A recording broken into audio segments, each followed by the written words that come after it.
As to count one, we, the jury, find the defendant guilty. Of what charge? Vehicular homicide, parentheses, intoxication.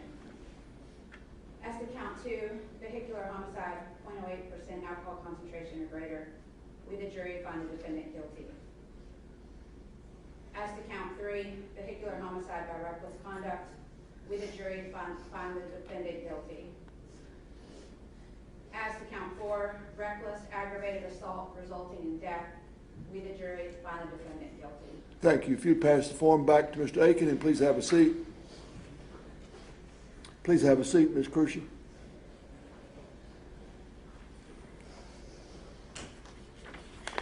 Ladies and gentlemen, if this represents the individual verdict of each of you, would you please signify by raising your right hand? Thank you. Put your hands down. Let the record reflect that all 12 jurors raised their right hand to confirm to the court that this is their individual verdict. The verdict is unanimous. Let me thank all of you for your service. We've been here now 4.5 days this week, and you've been very patient with the court. You've been very, very respectful to the court and to the parties, and I hope that this experience that you've had has been enlightening for you. So with that, you are excused. Please rise. Thank you.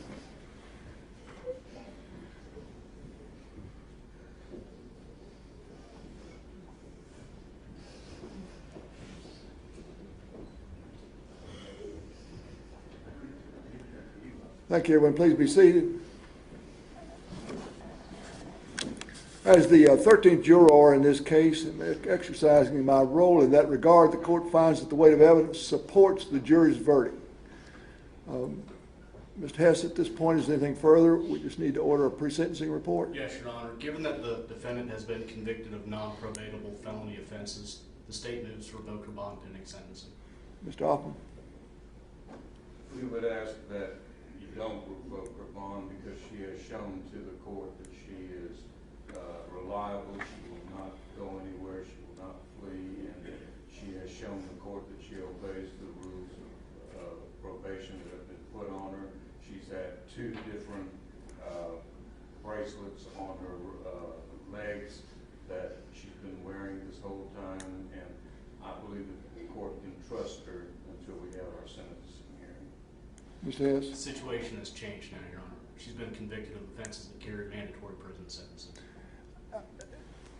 The court agrees with the state, plus Mr. Hoffman, you'd have to check me on this, but I think that in fact the bonding company's responsibility to your client ends at this point. So it's not a matter of revoking the bond. I think that in fact their bond obligation ends, so she will go into custody. Thank you. Anything further from the state or the defense? Just to pick a sentencing date, Your Honor. We will do that. We need a pre-sentencing report. That takes about 45 days. Ms. Gray, what do we have? Do you have your calendar? Do not. Are we going to do a special set? Yes. Okay. 2 days, maybe. Okay. Then I need my calendar. Ms. Arnold, if you can bring my calendar.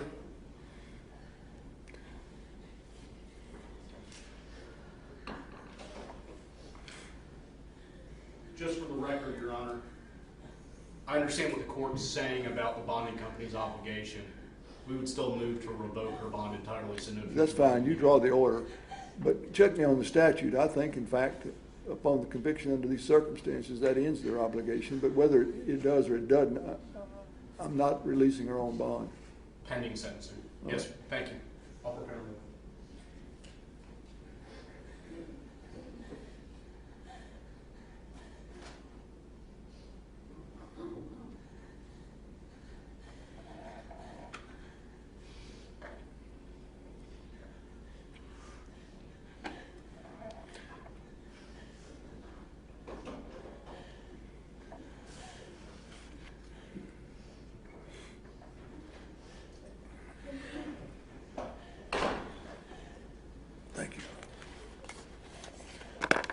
Okay, so let's see. We need something, it looks like, toward the end of March or the middle of April. Is that right, Ms. Gray?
I've got a bench trial on April the 1st, that's a Friday.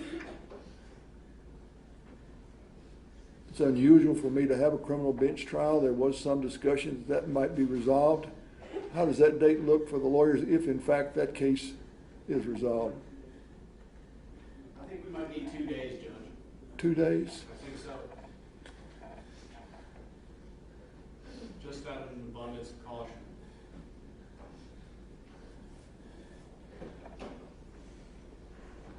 Okay. Why don't we do this? Let me see if I can get coverage on the 30th, which is, that's criminal arraignments. March 30th? And I'll see if I can get somebody to cover my docket that day. And then we're looking at March 30, March 31. I'm afraid it's gonna be pushing it on the probation officer, because Okay. it just gives us 30. They can get it done. You think they can? Okay, okay. In this case, they'll get it done. So right now, we'll tentatively set it for 3:30 and 3:31, and then I'll see if I can get coverage on my arraignment docket. And then we'll need a courtroom, Ms. Gray, Yes, sir. but we'll work that out. Yes, sir. Your Honor, Yes. I have court on the 30th.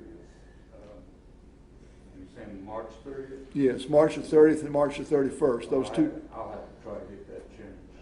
Okay, well, I've got to get coverage as well, so I'll go to work on that immediately. But right now, we're tentatively thinking in terms of March the 30th and March the 31st, okay? Yes, Anything further before I adjourn court? no, sir. Anything further from the defense? No, Your Honor. Very well, then the court is adjourned. Thank you all.